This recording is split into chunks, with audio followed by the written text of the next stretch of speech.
20 साल की लड़की, कोई भी पीरियड नहीं आया, ब्रेस्ट डेवलपमेंट सही है, हमारा उस प्यूबिक हेयर और एक्जिलरी सही है, तो क्वेश्चन, क्या वो बांझ है? क्या वो प्रेग्नेंट हो पाएगी? क्या उसके बच्चे हो पाएंगे? क्या उसके सेक्सुअल लाइफ सही होगी? इन सभी चीज़ों की जानकारी के लिए ये वीडियो से बने रहें। नमस्ते दोस्तों, मैं हूँ डॉक्टर जूली कुमारी, मेहता पॉली क्लिनिक से। एक सिंड्रोम है जिसका नाम है MRKS सिंड्रोम। इस सिंड्रोम में जाने से पहले हम सबसे पहले एक केस डिस्कशन करते हैं जो मेरे क्लिनिक में आई थी। एक पेशेंट आई थी जिसका 25 साल हो चुका था, उसका अगला महीना में शादी था और वो आए कि मैम मैं अभी तक मेरा पीरियड नहीं आया है, तो कृपया करके क्यों नहीं आया है और इसको लाएं। ठीक है, तो जो मैंने सबसे पहला बेसिक होता है कि ये क्वेश्चन पूछा कि आपका जब पीरियड नहीं आ रहा था तो आपने डॉक्टर से, गायनिकोलॉजी से क्यों नहीं कंसल्ट किया? तो वो कही कि मैम चलिए, मेरे को लगा आ जाएगा और अभी तक नहीं आया, लेकिन मेरा शादी फिक्स हो गया तो अब मेरे को इसके लिए टेंशन हो रहा है। तो सबसे पहले एज ए डॉक्टर मैंने 3 चीज़ें देखी। पहला, क्या ब्रेस्ट डेवलपमेंट है? ये टेनर स्टेजिंग से देखा जाता है। दूसरा, क्या एक्जिलरी हेयर हैं?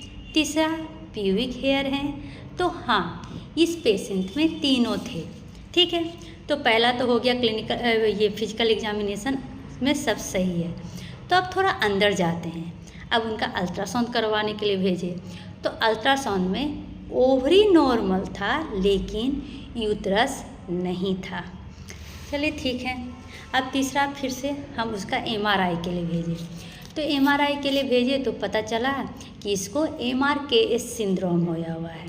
क्या होया हुआ है? MRKS syndrome. तो समझ में आ गया कि MRKS सिंड्रोम है। इसमें क्या होता है? वेजाइना और यूट्रस नहीं होता है, ओवरी फंक्शन सही से कर रहा है। तो ओवरी फंक्शन सही से कर रहा है तो क्या करेंगे मैम? हमारा तो बच्चेदानी ही नहीं है, तो हम ओवरी को लेके क्या करेंगे? पेशेंस बनाए रखिए, सबका आंसर मिलेगा। तो ये पेशेंट जो आई, इसको प्राइमरी एमेनोरिया है, मतलब कि इसको मेंस आया ही नहीं है, यूट्रस नहीं है, वेजाइना नहीं है, और क्या है कि इसको ओवरी काम कर रहा है। तो अब इसका हम हार्मोनल जानेंगे, कैरियोटाइपिंग करवाएंगे। ठीक है, कैरियोटाइपिंग में देखेंगे कि इसका 46XX है, मतलब ये कंफर्म हो गया कि ये क्या है? टिपिकल फीमेल है। क्या है? टिपिकल फीमेल है। अब जो ये MRKS सिंड्रोम होता है ना, ये एक रेयर कंजेनाइटल डिजीज होता है, मतलब कि इसमें डेवलपमेंट नहीं हो पाता है हमारे ऑर्गन का। ये हमारे लाइफ स्टाइल या ये खान पान, ये सबसे इसका कोई लेना देना नहीं है।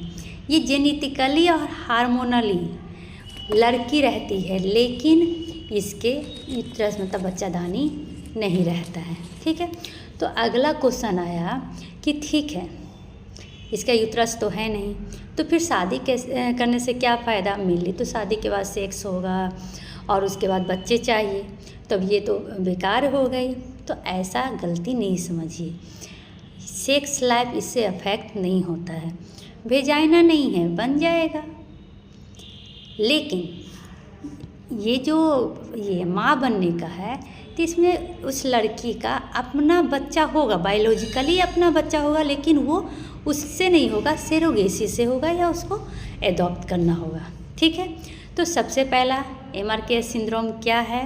तो ये एक कंजेनाइटल डिजीज है, डेवलपमेंटल डिजीज है, जिसमें सब कुछ होता है, सिर्फ यूट्रस और वेजाइना नहीं होता है। जांच कैसे करेंगे? एक तो बता दिए कि फिजिकली करेंगे, फिर अल्ट्रासाउंड, MRI, कैरियोटाइपिंग, ये सबसे कर लेंगे। फिर क्या MRKS से बच्चा हो सकता है?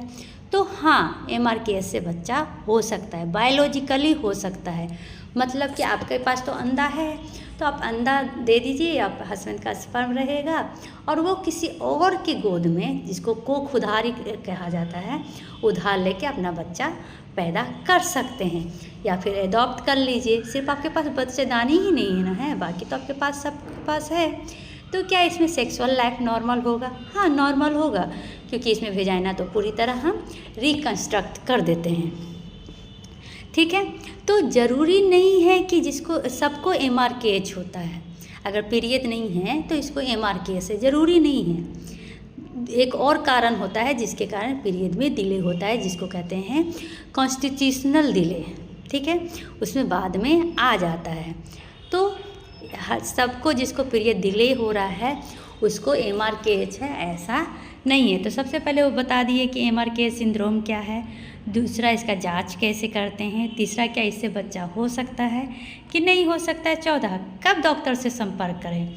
तो हम इसमें दो चीज़ देखेंगे, ब्रेस्ट डेवलपमेंट है कि नहीं है।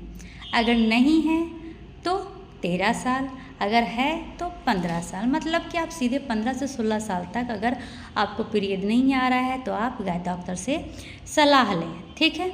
उसके बाद इसके प्रमुख लक्षण क्या है, तो इसके प्रमुख लक्षण ये है कि 15-16 साल तक आपका मासिक धर्म नहीं आया होगा, पीरियड नहीं आएगा, ब्रेस्ट का डेवलपमेंट सही है, शारीरिक बनावट सही है, विवाह में के बाद संभोग में कठिनाई होगी, लेकिन अगर आप वेजाइनल रिकंस्ट्रक्शन कर लीजिएगा तो वो भी सही हो जाएगा, तनाव स्ट्रेस ये सब रहता है। तो उपचार क्या होगा, अब डॉक्टर के पास जाकर ही आप क्या कर लीजिएगा जब आपको पीरियड ही नहीं हो रहा है। तो सबसे पहले डॉक्टर आपको बताएगा कि आपको पीरियड क्यों नहीं हो रहा है, काउंसलिंग करेगा, आपको मेंटली तैयार करेगा, और उसके बाद अगर आपका वेजाइना नहीं है तो आपका वेजाइना को रिकंस्ट्रक्ट करेगा ताकि शादी के बाद आपको दिक्कत नहीं हो। नहीं क्या कर लीजिएगा, सबसे पहले वो आपको सही से काउंसलिंग करेंगे कि आपको क्या हुआ है क्या नहीं हुआ है, आपको तनाव से बचाएंगे, आपको कैसे बच्चा हो सकता है ये बताएंगे, फिर आपको शादी के बाद प्रॉब्लम ना हो वो बताएंगे, और आपको परामर्श देंगे कि आप कैसे अपने रेगुलर लाइफ में वापस आ सकते हैं। इसका महत्वपूर्ण संदेश क्या है कि ये कोई बीमारी नहीं है, ये कोई आपकी गलती नहीं है, इससे आपका स्त्री धर्म जो है वो प्रभावित नहीं होता है। ये कोई ऐसा नहीं है छुआछूत की बीमारी कि ये हो गया तो आप जी ही नहीं सकते हैं। इसमें मानसिक और सामाजिक सहयोग ज़रूरी होता है, और सबसे ज़्यादा आप अगर हेल्दी रहिएगा तभी ना आप कुछ कर पाइएगा, ठीक है। अब बहुत लोग ऐसे हैं जो जिनके पास सब कुछ होते हुए भी बच्चा नहीं हो पाता है, तो उनका क्या, तो ठीक है नहीं है तो हम तो मेरे पास ऑप्शन तो है ना, ठीक है।